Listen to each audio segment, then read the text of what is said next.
tous et à toutes, bienvenue sur Free Matin. Nous sommes le 28 mai de l'an 2018, nous sommes lundi. Les forces Cori pour un Bénin émergent lancent une école, l'école des FCBE.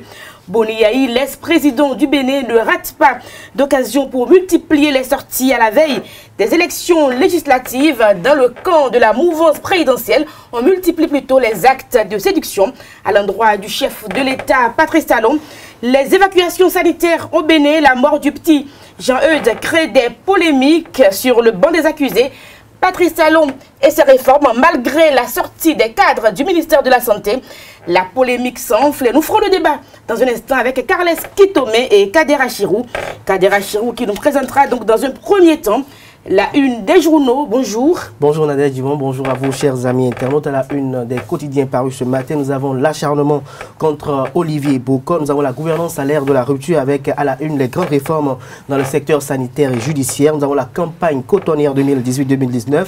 À la justice, nous avons les dossiers ICC et l'affaire d'Anhivo qui refont surface. La mise en place du parti école des FCBE et la visite de Patrice Talon qui est analysée par la conférence épiscopale du Bénin.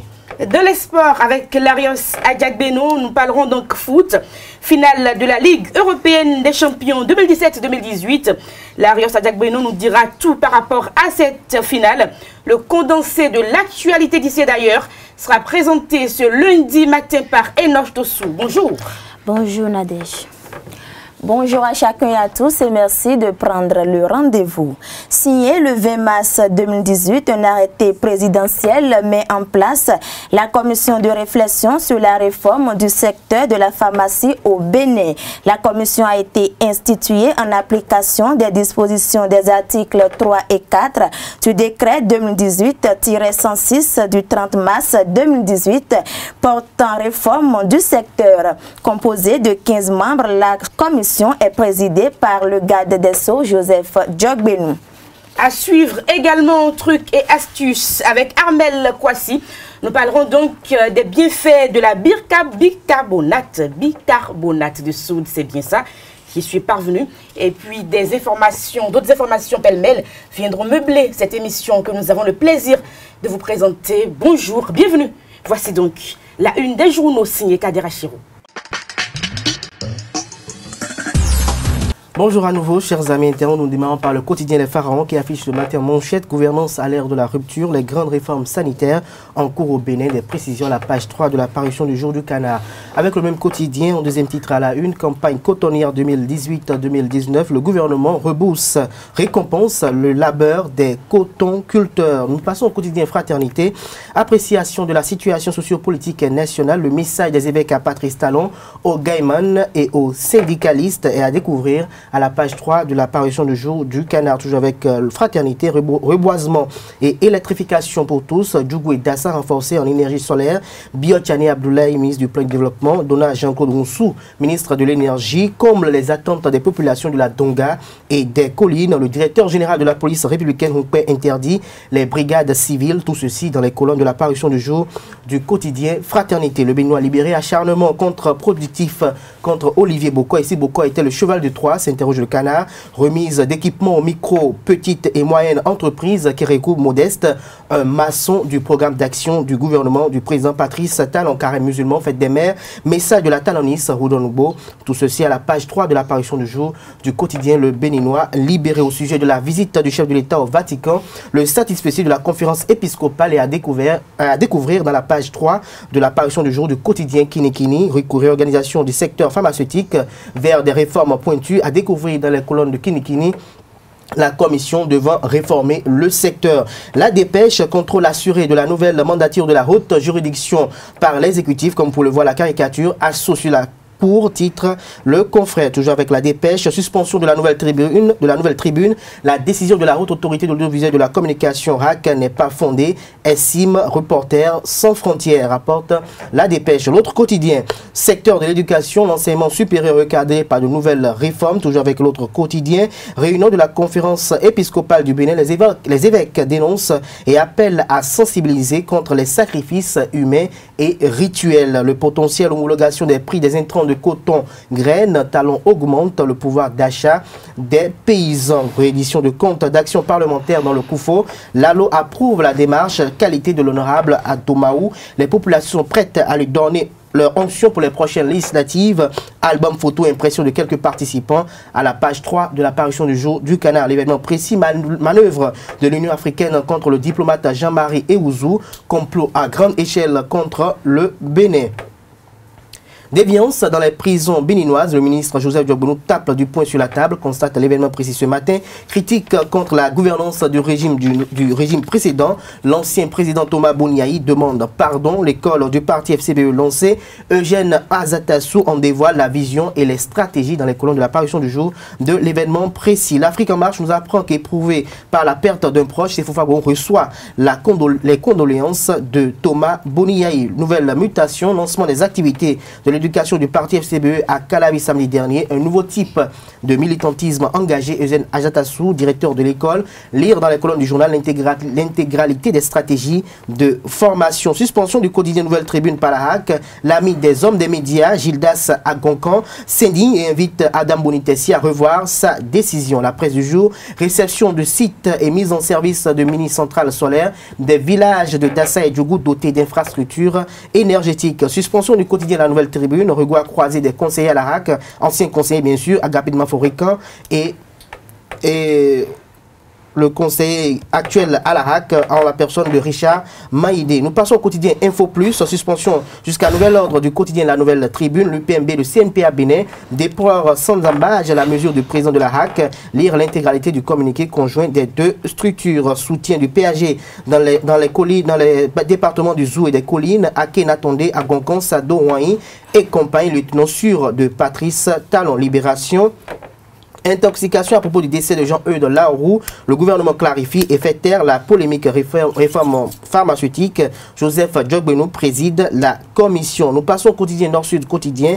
Prix d'achat du coton grain. Le gouvernement augmente pour le bien-être des producteurs. Toujours avec Nord-Sud quotidien. Décès de Jean-Eudes Laourou. Le ministère de la Santé clarifie. L'opinion aujourd'hui. Suspension du quotidien La Nouvelle Tribune. Des voix accusent et condamnent la HAC, mais tout le monde sauf le parti FCBE. Le Soleil Bénin Info. Réforme de la police républicaine, liste des 247 ex-commissaires reversés et reclassés. L'inquiétude des fonctionnaires de la police après la fusion avec la gendarmerie est dissipée. Nous restons avec Soleil Bénin Info. Pour séduire ses électeurs en vue des prochaines joutes électorales, il y a urgence, s'exclame le journal. Ce que Talon doit faire est à découvrir dans ces colonnes de l'apparition du jour. Le Bénin intelligent. Visite du président Patrice Talon au pape François. Le clergé catholique salue un grand coup diplomatique. Acharnement contre Olivier Bocco en vue d'affaiblir Patrice Talon. Armand Gansé, la jeunesse de Boycon s'indigne. Nous passons au quotidien L'Économiste en manchette. Perspective économique d'avril 2018 en Afrique subsaharienne. Les mesures du Fonds monétaire international pour accélérer la croissance. Le pays émergent. Suspension du journal Nouvelle Tribune par la Haute Autorité de l'Audiovisuel de la Communication HAC. L'USL, l'Union Sociale Libérale, demande au président Adam Bonitessi de rapporter cette mesure. Reporters sans frontières dénonce une sanction infondée. Le conseiller Richard Maïdé s'explique et soutient son président. Matin libre entre la Cour et la commission pharmaceutique. Diogbenou obligé de choisir. Toujours avec le quotidien Matin libre, mairie d'Alada, le maire Michel Aklentor inaugure des infrastructures. Nous passons au quotidien national d'information. Assemblée nationale, ce qui fonde l'urgence du vote du code pénal et à découvrir à la page 3 de l'apparition du jour du quotidien national d'information. Toujours avec La Nation. Utilisation des plaques fantaisistes de véhicules, les rois du Bénin appelés à se conformer au test. Le télégramme, arrêt de la Cour suprême, Jean Tosé blanchi. L'histoire rattrape Louis-Philippe Rondéon, ancien directeur général de la police. Toujours avec le télégramme, première édition de la fête de l'association des jeunes membres Agbangba de Sou Tchangwe. L'invité d'honneur, Paul Keta, apporte la joie et l'effervescence. Il confirme qu'il est l'homme du terrain. Nous passons au quotidien First Info qui nous apprend ce matin en manchette. Lancement de l'édition 2018 du tournoi intercollège à Adjara. Le vice-président du PRD, Germain Envoyé, promeut le sport à la base. Une initiative fort louable soutenue par le maire Michel Honga. Aux abois, après le décès du jeune Jean-Eudes Laourou, les nervistes du régime tentent idiotement d'y mêler Komekouché, la ruse, la rage et la vilainie. Dame toujours en action. Le matinal, pour finir ce matin, vote du nouveau code pénal. Le Bénin dans un tournant décisif, toujours avec le défi d'une génération. Commission Djekbenou dans le secteur de la pharmacie, place à la réforme. Commission Djekbenou dans le secteur de la pharmacie, c'est bien ça. Merci à vous, Kader Achirou, pour la présentation donc, de la une des journaux. Le moins qu'on puisse dire, c'est que les quotidiens sont revenus également donc, sur la suspension du quotidien La Nouvelle Tribune. Voici pour vous le bulletin matinal d'information. Une présentation de Enoch Dessous. Rebonjour à chacun et à tous et merci de prendre le rendez-vous. Signé le 20 mars 2018, un arrêté présidentiel met en place la commission de réflexion sur la réforme du secteur de la pharmacie au Bénin. La commission a été instituée en application des dispositions des articles 3 et 4 du décret 2018-106 du 30 mars 2018 portant réforme du secteur. Composée de 15 membres, la commission est présidée par le garde des Sceaux, Joseph Djokbenou. Joseph Djokbenou a répondu aux inquiétudes des journalistes relatives à sa présence à la Cour constitutionnelle, alors qu'il est un soutien très proche du chef de l'État. Pour lui, il s'agit d'une proximité en toute objectivité. On l'écoute. C'est votre question qui m'inquiète. C'est votre inquiétude qui est inquiétante. Parce que, non, vous savez bien que j'assume ma proximité avec le président de la République. Et je veux dire que ce n'est pas une proximité subjective. Ce n'est pas qu'une proximité subjective. C'est une proximité objective. Qu'est-ce que notre État va devenir? Qu'est-ce qui doit être fait pour que chacun de nous soit protégé, pour que le plus grand nombre trouve du travail, pour qu'il y ait de la sécurité? Qu'est-ce qui doit être fait pour que le Bénin rayonne? Être proche d'une politique qui va dans ce sens n'est pas une infraction. Et ça ne doit pas inquiéter. Parce que quand vous posez la question, c'est comme si c'est le président de la République qui est le danger et nul ne doit en être proche. Tout le contraire. Et donc j'assume et j'affirme et je confirme cet honneur d'être proche du président de la République parce que je suis proche des valeurs. Je suis proche d'une ambition. Je suis proche d'un projet. Et deuxièmement, votre inquiétude m'inquiète parce que vous semblez insinuer que c'est pour la première fois quand on désigne des membres dans une institution qu'on est inquiet. Vous êtes journaliste. C'est un métier que j'aime tellement, auquel j'ai été proche, sans danger. Et donc, si on faisait un petit calcul d'apothicaire, vous auriez observé qu'à chaque désignation, on exprime des préoccupations. Dois-je vous rappeler à quel moment, dans quelles conditions, les différents représentants de l'État sont nommés? Ou dois-je craindre que pour ne pas être proche, pour éviter cela, il faut priver le président de la République de ses pouvoirs de nomination, l'Assemblée nationale de ses pouvoirs de nomination? Non. Sans doute, légitime, certaines inquiétudes, et chacun exprime cette inquiétude par rapport à ses vues, par rapport à la manière dont il voit l'État, par rapport à sa subjectivité. Si vous souhaitez que je vous rassure d'une chose, c'est de vous dire, quand les valeurs seront concurremment alignées, la valeur auquel profitera une opinion, une vue, c'est la valeur État, c'est la valeur communauté, c'est la valeur droit, c'est la valeur constitution. Si ces éléments de réponse vous rassurent, je me rassure et je vous remercie.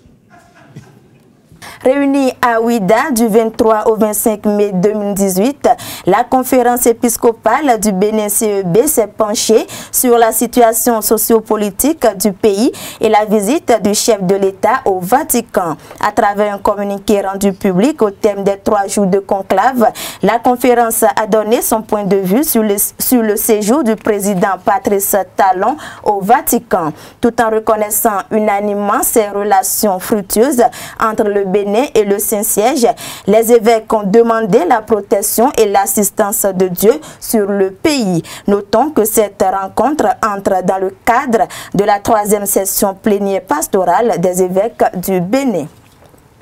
Plusieurs sujets ont été débattus au cours des causeries Café Média Plus de ce 25 mai 2018.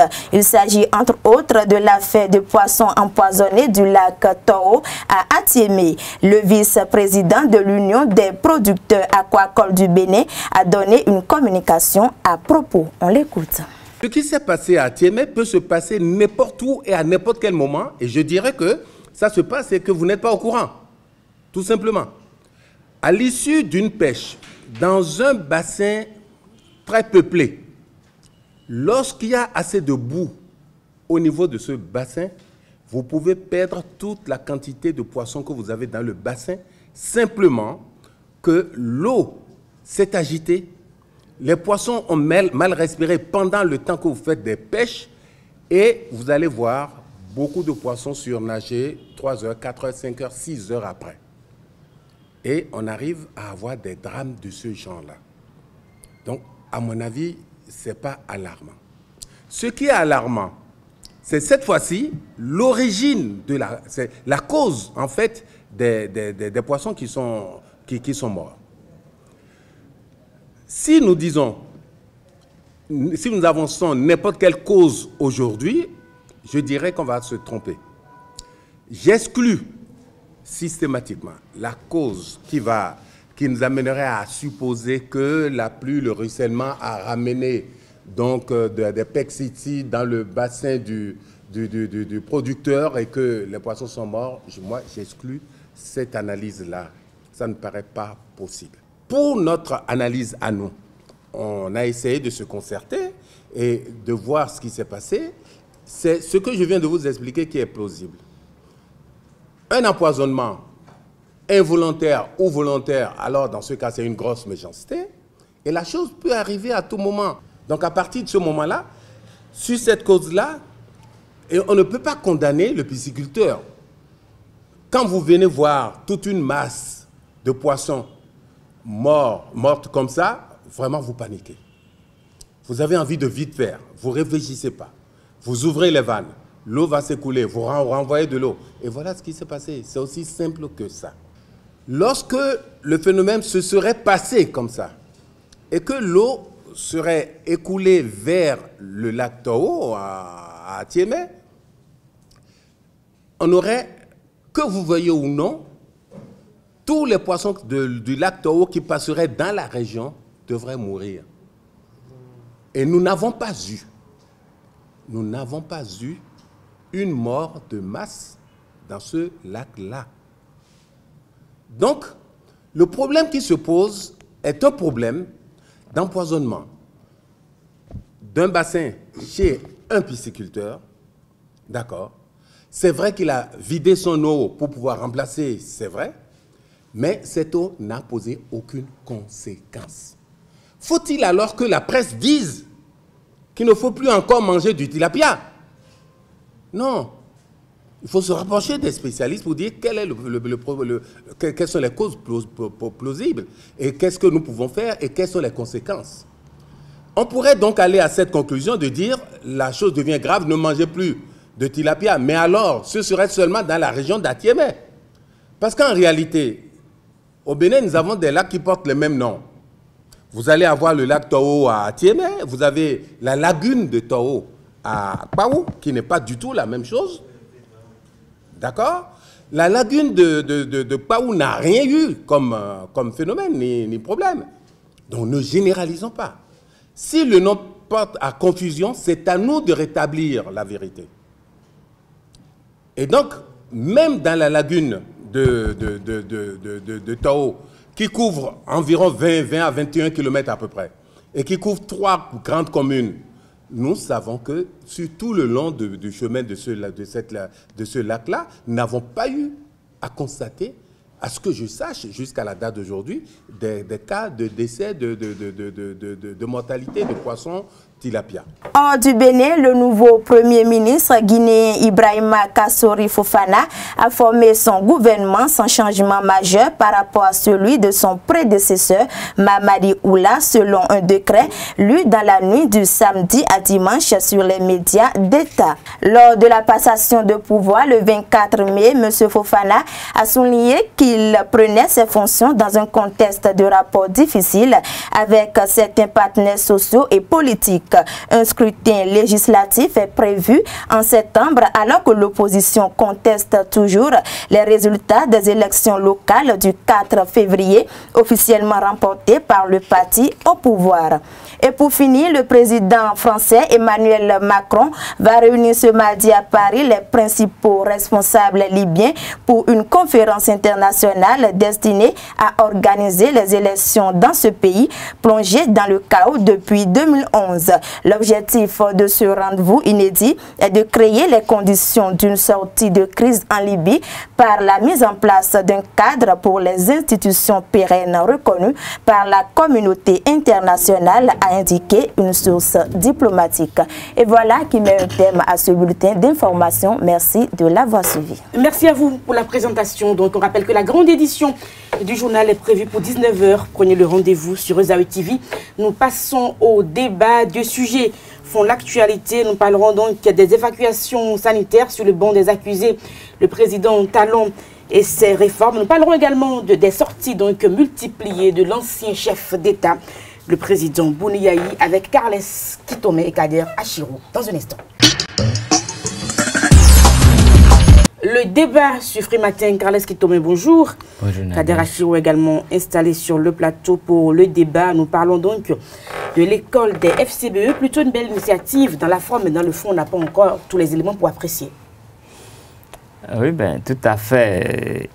Toute formation politique a le devoir quand même de formation à l'endroit de ses membres, de formation et de mise à niveau des informations pour les responsables, de façon à pouvoir tenir le même langage, à tenir le même discours et à défendre les mêmes valeurs. Et puis, quand il n'y a pas l'école des partis politiques, il y a après divergence dans les partis. Donc, on ne peut que saluer l'initiative des FCBE. C'est vrai que c'est une grande première et mieux vaut tard que jamais. Enfin, on espère que tous les partisans de cette famille politique pourront avoir tenu le même langage et avoir quand même à proposer des choses concrètes au peuple béninois à travers lesquelles le Bénin pourra faire une lecture de ce qu'il propose.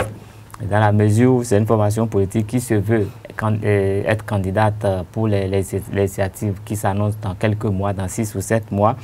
Et jusque-là, on ne sait pas encore à quoi s'en tenir avec les FCBE. Il y a quelques têtes de pont qu'on connaît, qu'on respecte, mais l'idéologie politique, ce qu'ils proposent et tout, à part les critiques des actions du gouvernement en place, on n'a aucune lecture de ce qui se fait au niveau des FCBE.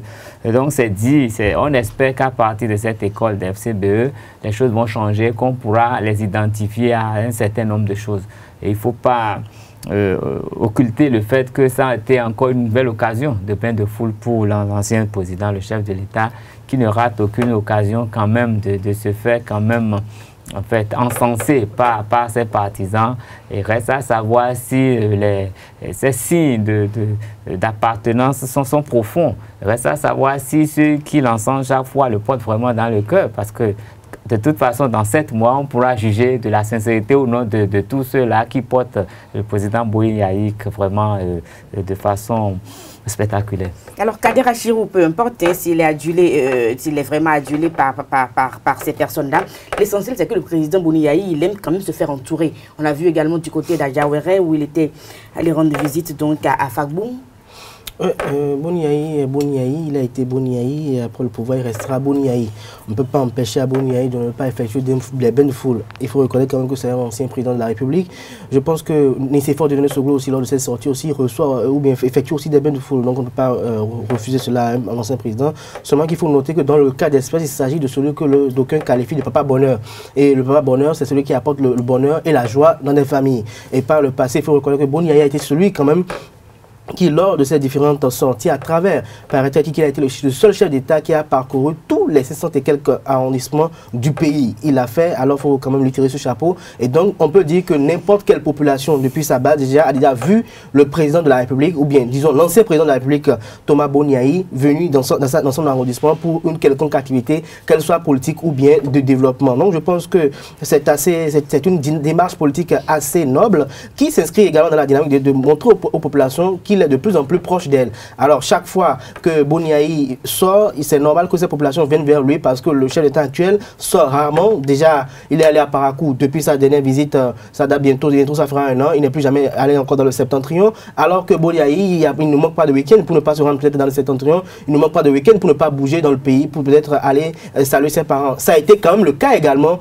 lors de sa prise de fonction. Donc, c'est pour montrer que j'ai toujours existé pour vous, je suis encore là pour vous. En ce qui concerne l'école de parti de FCBE, je pense qu'aujourd'hui, FCBE demeure un parti aujourd'hui dont l'existence est peut-être l'émancipation est irréfutable parce que c'est le seul parti, peut-être la seule formation politique la plus grande du pays. Parce qu'au-delà de tout ce que nous avons aujourd'hui, c'est le parti politique qui est quand même implanté dans tous les départements du pays, qui est implanté aussi dans toutes les 77 communes du pays. Et malgré les secousses qu'elle a reconnues avec ses rengaines, ou je ne dirais même pas ses refrains de soutien au PAG, nous avons encore quelques-uns qui sont quand même fidèles aux idéaux de départ des FCBE, qui est changement, refondation et autres thèmes similaires. Donc je pense que aujourd'hui, Boniaï reçoit aujourd'hui, c'est bien, mais comme l'a dit Kales Kitomé, nous attendons les législatives de 2019 pour constater véritablement si cet amour partagé entre Boniaï et ses populations sera retrouvé au soir des scrutins de 2019 pour savoir véritablement si FCBE pourra avoir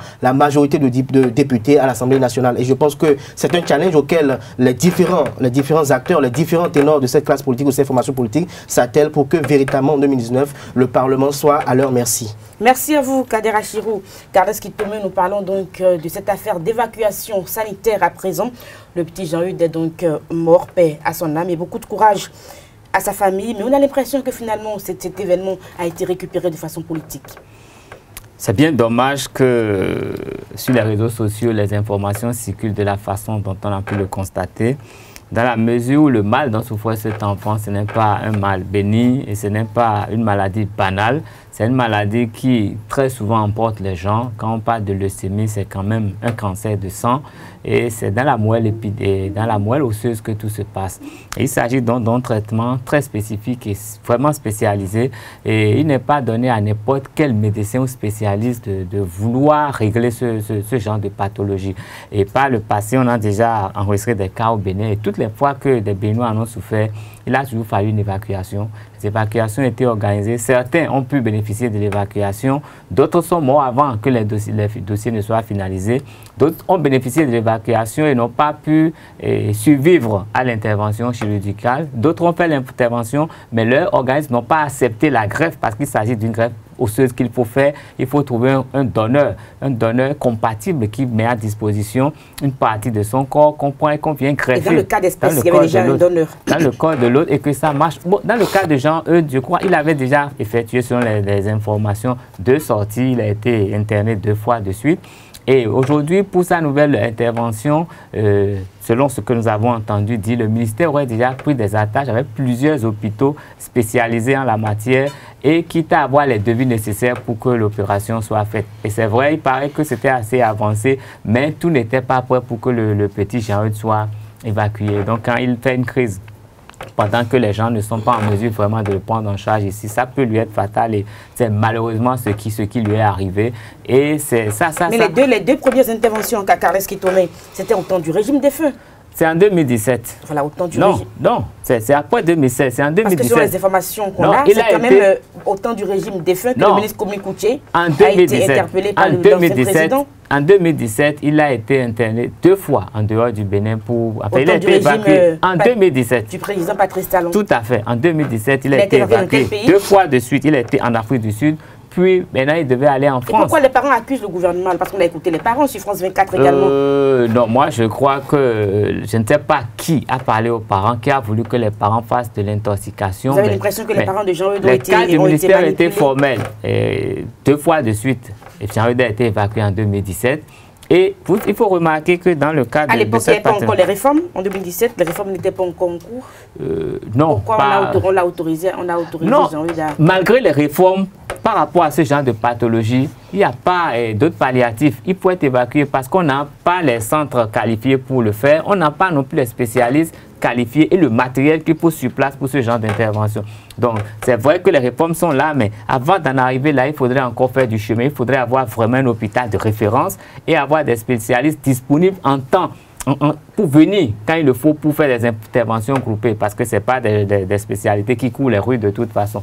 Donc, à mon avis, le ministère a fait ce qu'il pouvait faire. Et en fait, si on s'informe bien, c'est une pathologie qui emporte généralement les gens. Et même dans les pays où les gens sont des spécialistes, mais ici, on va se laisser mourir parce que ça finit par emporter. Non, mais c'est une question de disposition. La disposition a été prise, mais l'affaire n'a pas encore abouti pour que le Jean-Eudes soit évacué. Parce mais quand il y a parfois... Il y a des gens qui ont fait des dossiers qui ont duré 6 mois avant de partir, mais lui, il est déjà dans le circuit, donc c'est relativement beaucoup plus facile pour lui. Mais je crois qu'en dehors de tout, il faut se dire que c'est un coup du sort.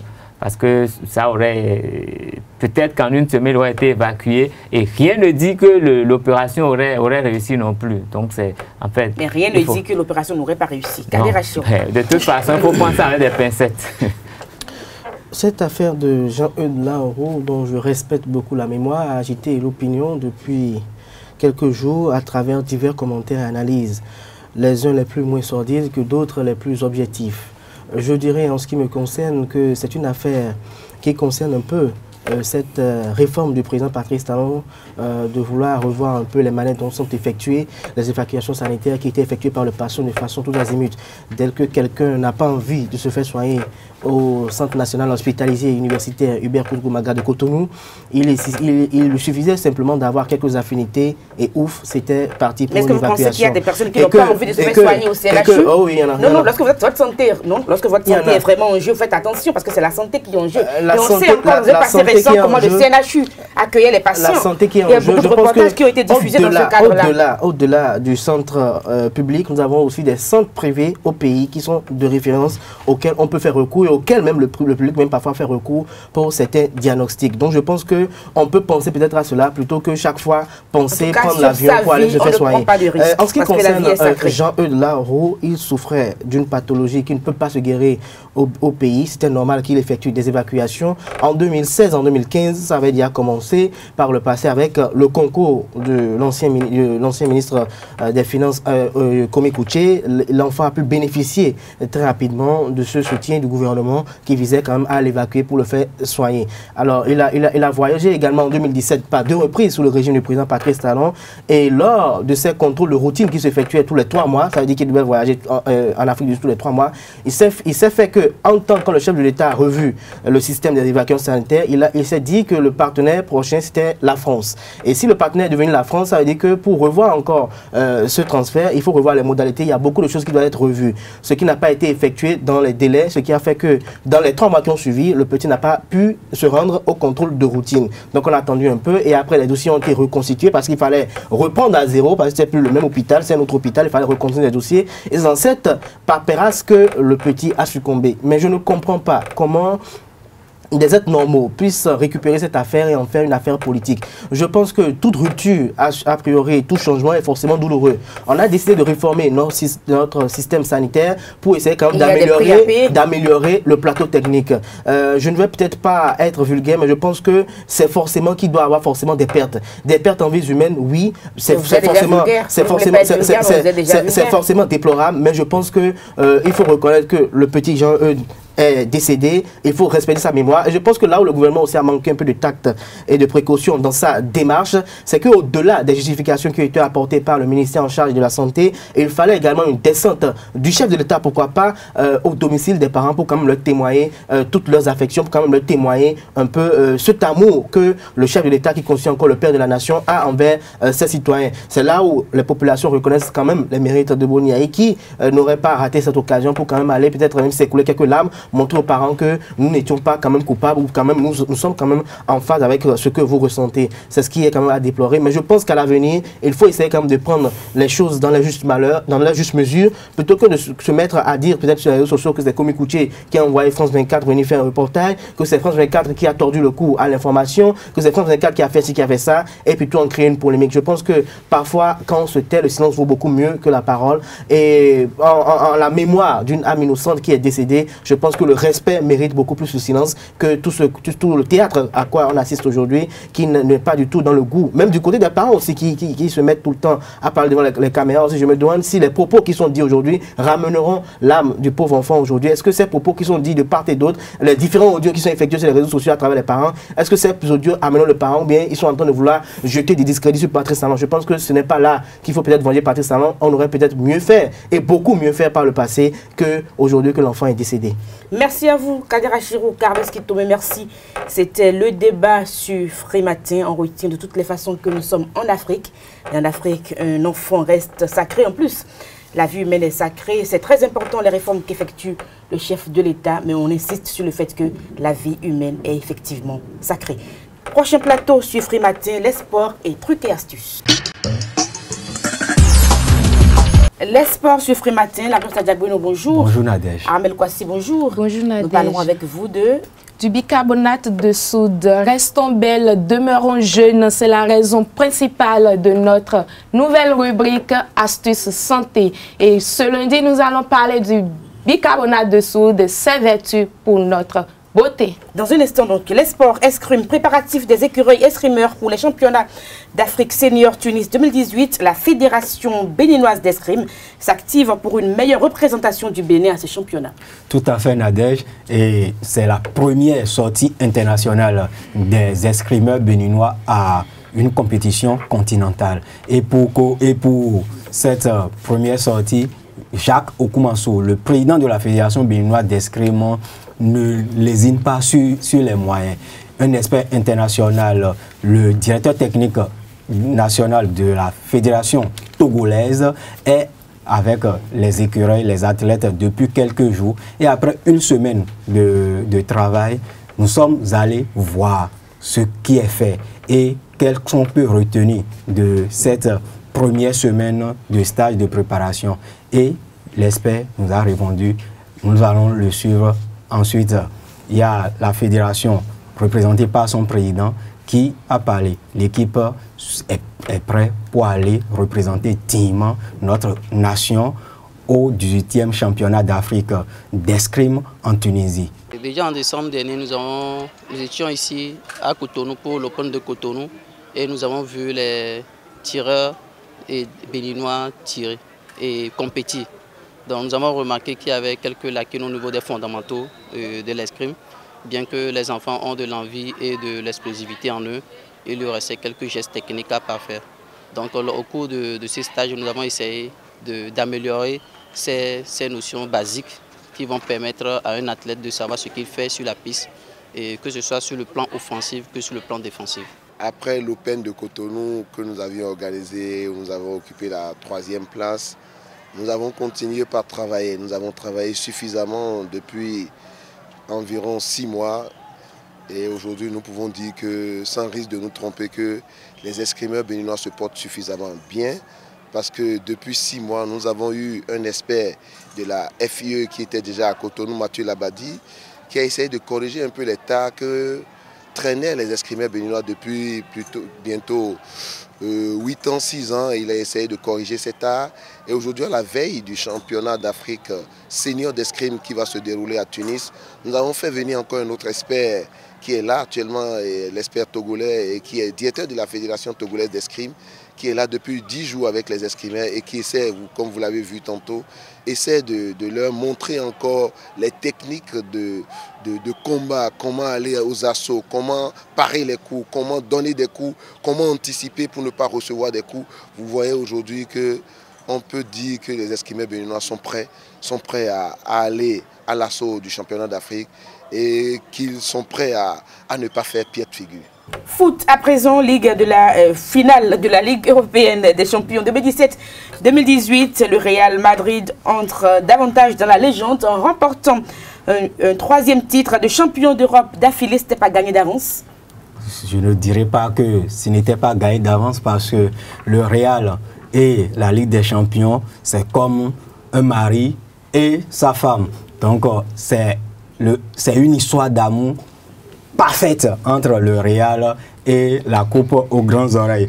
Et grâce à un but astucieux de Karim Benzema et à un doublé de Gareth Bale entré à la demi-heure de jeu, le club espagnol a terrassé, je dis bien a terrassé Liverpool samedi en finale de la 63e édition de la Coupe aux grandes oreilles, la plus prestigieuse des coupes d'interclubs sur le vieux continent. Et gagne ainsi sa troisième Ligue des champions consécutive. Je le disais ici le vendredi dernier que cela ne s'est plus arrivé depuis 40 ans. Et 40 ans, c'était sous l'ancienne formule de cette compétition européenne. On l'appelait ça Coupe des champions. Et là, le club espagnol, qui est déjà recommande de nombre de victoires dans cette compétition, porte à 13 le nombre d'étoiles qui sera désormais gravé sur son maillot. Et je vous invite à suivre deux férus du cœur rond béninois qui se prononcent sur le rôle de Zidane dans cette performance du Real. Les mots me manquent même pour... Franchement, Zidane, il a fait ce qu'un entraîneur n'a pas fait dans le monde entier. Mais Zidane, en tant qu'un ancien footballeur, l'a démontré. Il a fait de bons boulots. Non seulement ce n'était pas facile pour lui, mais en tant qu'ancien joueur, il a pu gérer le groupe jusqu'au moment où la cohésion est arrivée. Parce que quand je prends un exemple tout de suite, un Zinedine Zidane qui appelle Ronaldo, tout le monde connaît Ronaldo dans le monde entier. Il l'appelle, il dit Ronaldo, ce comportement, je ne veux pas, je veux que tu ailles. Ronaldo ne va pas parce que lui-même, il comprend déjà que Ronaldo et Zidane, son entraîneur, lui-même, il l'a pris par là. Il a joué, il l'a pris par là. Donc, il va lui donner le respect là. Et c'est ce respect-là, cette cohésion qui a amené le groupe, que ce soit le staff, les joueurs, comme on appelle, les supporters. C'est tout ça là qui a amené. Et surtout parce que quand tu es humble, le travail est là. Et surtout la chance quand ça t'accompagne, tu ne peux que faire ce que Zidane a fait depuis 3 ans en remportant encore pour une 3e fois ce trophée. Au-delà du charisme de l'entraîneur Zidane, moi je vois plutôt toute une équipe parce que c'est de ça qu'il s'agit, c'est des joueurs qu'il s'agit, c'est une équipe qui a un mental très fort qui a fait que sur 3 années successives, je crois qu'ils sont arrivés à bout. Et si vous observez un peu, même la première fois, c'était sur le fil du rasoir. C'est pour dire que c'est une équipe qui ne s'avoue pas vaincue. Et tant que le match n'est pas terminé, c'est à l'actif des joueurs, et bien entendu. Et pour cette année aussi, on a compris, tout le monde a observé que ça a été toujours tiré sur pratiquement le fil. Alors, moi je dois plutôt féliciter l'équipe, l'équipe de Madrid, les joueurs qui forment une équipe. C'est vrai que Zidane a eu confiance en cette équipe et c'est ça qu'il a mis juste la pression parce qu'à un moment donné, il a dit « je ne fais pas de recrutement ». Donc il a mis les joueurs devant les responsabilités et il leur a dit « bon, ben, moi j'ai fait ce que je dois pouvoir faire en vous faisant confiance, à vous de me retourner l'ascenseur ». Donc c'est ce qui a pu se faire durant toutes les éliminatoires, durant les matchs à élimination directe et jusqu'à la finale. c'est une équipe du Real qui a été réaliste chaque fois qu'elle est sur le terrain. Et on doit pouvoir leur dire félicitations. Maintenant, est-ce que l'équipe du Real est vraiment la meilleure équipe de cette Ligue des Champions? Ça, c'est une autre question. Et il y a des techniciens plus avertis que moi pour répondre à ça. Le second intervenant n'est que le président d'une fédération, la fédération béninoise de volleyball. Et vous vous demandez si c'est un féru du Curon. Il est vraiment un féru du Curon. Il est promoteur d'un tournoi de football qui se joue chaque année à Djougou, dans le nord du Bénin. Merci à vous. L'Alliance Adjak-Bénin, c'était donc les sports à la Madrid donc. À la Madrid. À la Madrid, voilà. Nous passons donc à Astuce Santé avec Armel Kwasi, tout sur le bicarbonate de soude. Naturel, biodégradable et très bon marché, le bicarbonate de soude est un produit aux utilisations extrêmement diverses et aux nombreuses vertus thérapeutiques. Alors que nos grands-mères le connaissaient avant tout pour ses propriétés digestives, le bicarbonate de soude est aujourd'hui un incontournable des cosmétiques écolos en général et des produits faits maison en particulier. Ces atouts multifonctions nous permettent de prendre soin de notre peau au naturel, de la tête aux pieds. Le bicarbonate de soude nettoie la peau, unifie le teint et élimine les taches et les points noirs. Le gommage du bicarbonate de soude permet de nettoyer naturellement votre visage sans le décaper ou l'inonder de produits chimiques. Il suffit juste d'ajouter 2 à 3 cuillerées de bicarbonate de soude dans de l'eau afin d'obtenir une pâte assez granuleuse. Passez simplement votre pâte au visage et laissez reposer pendant 2 ou 3 minutes. Rincez par la suite. Faites-le 2 ou 3 fois par semaine et vous obtiendrez un résultat parfait. Merci à vous, Armel Kwasi. C'était donc Astuce Beauté, c'est bien ça. On va se retrouver pour un prochain numéro. Nous passons à l'horoscope du jour sur Free Matin. L'horoscope du jour sur Free Matin, nous commençons par les amis béliers. Les activités artistiques, les créations au sens large vous aideront à vous restituer dans le bon équilibre. Les amis taureaux, ce lundi 28 mai, vous êtes sur la crête de la vague. Profitez donc profitez-en pour demander ce que l'on vous doit et faire valoir ce qui vous revient de droit. Les amis gémeaux, à présent, une bonne nouvelle vient vous affranchir d'un souci au bon moment. Optimisme et art de vivre sont au programme pour ce jour. Amis cancer, vous aurez l'art et la manière de déjouer les pièges et de vous dévoiler tout en laissant planer le parfum de mystère là où vous souhaitez exactement le garder. Amis lion, roi de la forêt, ce lundi 28 mai, votre insoumission vous porte chance. Paradoxalement, elle attire à vous des personnes influentes. Vierge, ce lundi 28 mai, il y a de fructueuses discussions en vue. N'hésitez pas à prendre des renseignements juridiques. Ceci pourra vous aider.